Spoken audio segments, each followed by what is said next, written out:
Les Montréalais ont toujours eu le sens de l'humour. C'est bien connu et je suis toujours là pour en témoigner. Jean-Guy Moreau, c'était pas un imitateur, c'était un grand caricaturiste. Sauf qu'au lieu de se servir d'un crayon, il se servait de tout son être pour aller chercher l'essentiel de quelqu'un. Si ça n'avait pas été de Marc Favreau, ben l'humour et la poésie se seraient peut-être jamais côtoyés. C'est grâce à Claude Blanchard Qu'on sait maintenant à quelle heure ferment les bars. Il est 3 heures, on ferme! on dit souvent que le génie côtoie la folie. Dans le cas de Sylvain Ouellette, il faisait pas juste se côtoyer. C'était des amis très proches. Mais Marjointeau, il est parti. Et sans lui, je suis pas mal moins drôle. Autant il était sanguinaire dans le temps des cyniques sur scène, autant il était généreux puis fin et toujours plein d'encouragement pour les humoristes de la relève. Et il aimait ça, il aimait la vie.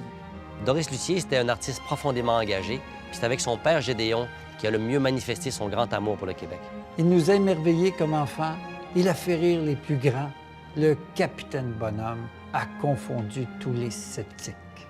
D'abord, au Festival de l'humour, Roger Joubert, c'était notre maudit français de service.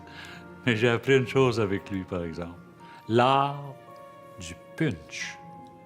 Il y en a qui vont à l'école de la vie. Moi, j'étais à l'école de Roméo Pérus. Et je suis très fier de mon diplôme. C'est pas des farces, le Pierre Labelle, il pouvait jouer, écrire, chanter, faire du stand-up. Il avait vraiment tous les talents. Ben, un peu comme moi, dans le fond.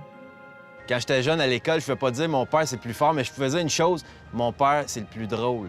Aujourd'hui, on peut encore compter sur les doigts de nos mains le nombre de femmes qui font de l'humour. Imaginez ce que c'était en 1920. Hey, la Poune, une comique rousse de 5 pieds. C'était vraiment une pionnière. Serge Grenier ne faisait aucun geste sur scène. Une économie de moyens pour un maximum d'effets. Sauf, il avait son visage angélique. Et puis, il roulait des yeux candides, ce qui lui permettait de dire les pires abominations. Né à Outremont, Pierre Trudeau fut, dès son plus jeune âge, totalement imbu de lui-même. Son of a bitch.